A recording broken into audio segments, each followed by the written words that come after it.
बिस्मिल्लाहिर्रहमानिर्रहीम। बोलते कालम के साथ मैं आमिर रज़ा ख़ान। और ईरान ने शाम पर हमला कर दिया। शाम में जो तनफ़ का इलाका है वहाँ पर एक बड़ा फ़ौजी अड्डा मौजूद था। ये पहला हमला है जो कि शाम में किया गया है। शाम में आपको पता है कि इस वक्त अमेरिकन नवाज़ गवर्नमेंट है। शाम में जो है जो ईरानी मलेशिया है वो IDF के ख़िलाफ़ यानी इसराइली डिफेंस फोर्सेस के ख़िलाफ़ लड़ भी रही है, लेकिन इसके बावजूद शाम में ये बड़ा फ़ौजी अड्डा जो है ये मौजूद है, जहाँ पर रडार सिस्टम को तबाह किया गया है, हेलीकॉप्टर की तबाही और फ़वाज के मरने की यानी अमरीकी फ़वाज के फ़ौजियों के हलाक होने की भी इतला आ रही है। ये एक बड़ा हमला है जो शाम पर किया गया है और इसमें मुतअद्दिद जो है फ़ज़ाई और ज़मीनी जो हैं अहदाफ़ को निशाना बनाया गया है। ये ख़बर जो है ये तो आ ही गई, लेकिन इसके साथ साथ एक बात तय है कि ईरान एक शहर है ईरान के अंदर ही।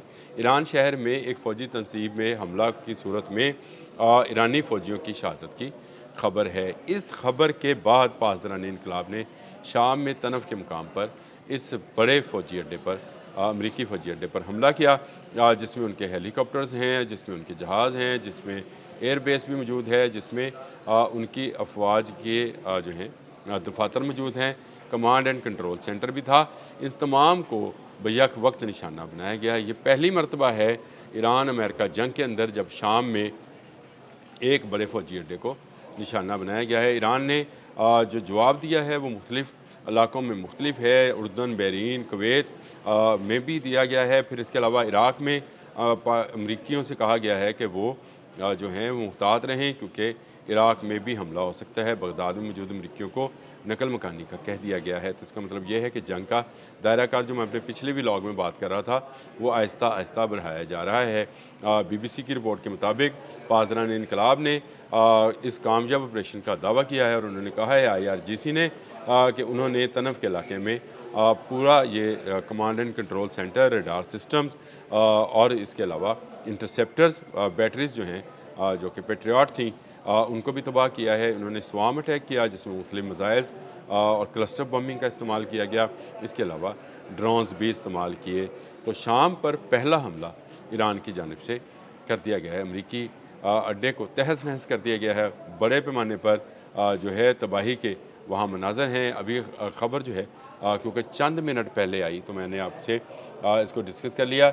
इसमें जो हैं और ज़्यादा जो है अभी ख़बरें आएंगी कि कितना नुकसान हुआ, अमेरिका ने कितना भारी नुकसान जो है उठाया है।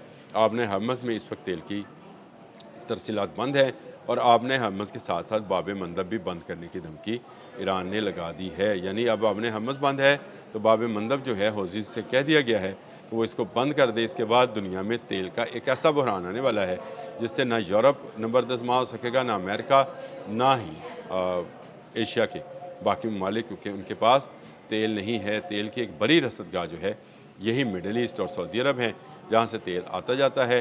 आपने हरमज़ बंद है तो 20-25% तो अगर जो बाब मंदब बंद हो गई तो आप समझे दुनिया का 40% तेल जो है वो बंद हो जाएगा। ईरान ने कहा कि अगर जंग बंद ना की गई तो वो इसी तरह के मज़ीद हमले करेगा।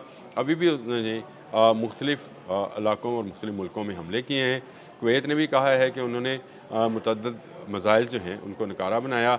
उर्दन से भी ऐसी ख़बरें आ रही हैं और बहरीन में तो जो है एक मरतबा फिर तबाही के निशानात छोड़ते हुए ड्रोन्स और मिसाइल जो हैं वो ईरानी गिरे हैं। बहुत सारी फुटेजेस जो हैं आ गई हैं। अल जज़ीरा ने भी फुटेजेस जारी की हैं जिसमें कुवैत की एक एयर बेस को पर मिसाइल्स हमले का जो है मंजर कशी की गई है। फुटेज तो नहीं, तस्वीर ज़रूर मैं आपको इसके साथ लगा दूँगा ताकि आपको नज़र आए कि कितना शदीद हमला ईरानियों ने किया है। वैसा ही शदीद हमला जैसा कि ईरान पर गुज़िश्ता रात पाकिस्तानी वक्त के मुताबिक 2 बजे जो है किया गया।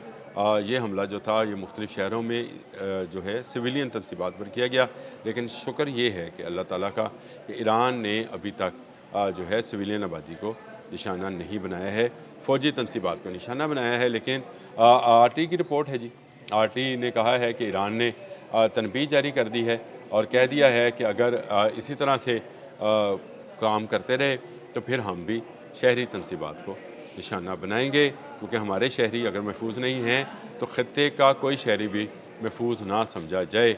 इसी के साथ साथ मुत्तहिदा अरब अमारात में भी हमला हुआ है। मुत्तहिदा अरब अमारात के भी एक अमरीकी अड्डे को निशाना बनाया गया है। अभी तक मुत्तहिदा अरब अमारात पर हमला नहीं हुआ था, शाम पर नहीं हुआ था। इससे पहले उर्दन, बहरीन और कुवैत पर हमले जारी थे, लेकिन अब इतलात ये हैं कि मुत्तहिदा अरब अमारात और शाम पर भी जो है वो हमला कर दिया गया है। IRGC की जानिब से एक बड़ा हमला जो है वो किया गया है और इस बड़े हमले के नतीजे में जो है काफ़ी ज़्यादा नुकसान अमरीकियों को उठाना पड़ा है। इस बड़े हमले के नतीजे में अब तक की इतलात के मुताबिक जो कि अल जज़ीरा ने भी अब दे दिया है कि बहुत ज़्यादा नुकसान तो हुआ है, लेकिन इसके साथ साथ अभी तक जो है ये मामला मज़ीद बढ़ता हुआ नज़र आता है, कम होता नज़र नहीं आया। शाम में होने वाला हमला जो है ये मज़ीद परेशानी का बायस बनेगा, क्योंकि अमेरिका अपना महफूज तरीन अड्डा जो है तनफ़ में समझता था, क्योंकि इसकी हिफाजत के लिए उसने मुकम्मल बंदोबस्त कर रखा था। लेकिन ईरानी मिसाइल्स ने तनफ़ में मौजूद अमरीकी अड्डे को तहस नहस कर दिया है।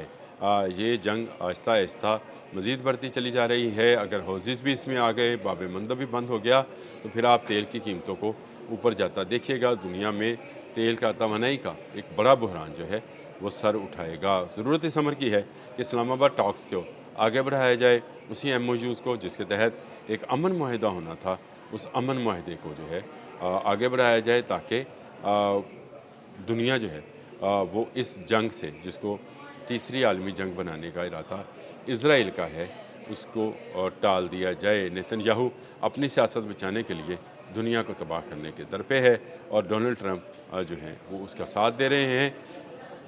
डोनाल्ड ट्रंप के नीचे JD वैंस जो हैं वो इसराइल को मोर्द इल्ज़ाम ठहरा रहे हैं। शायद इलेक्शन का ज़ोर है, इसलिए शायद दोबारा नवंबर में इलेक्शन जो हैं, मिड टर्म इलेक्शन जो हैं, उसकी वजह से ये सारा मामला उठाया जा रहा है। लेकिन ईरान जंग जो है ये अमेरिका के गले पड़ गई है। खित्ते का कोई ऐसा मुल्क नहीं है जो इससे नहीं है जो नुकसान नहीं उठा रहा। अब तो सुनने में यह आ रहा है कि सऊदी अरब की जानिब से ये भी कहा जा रहा है कि अगर अमेरिका अपने ख़ुद की अड्डों की हिफाजत नहीं कर रहा, तो हमारे मुल्कों की हिफाजत कैसे करेगा। ये एक ख़बर थी, ये अभी इसकी जो है तस्दीक होना बाकी है।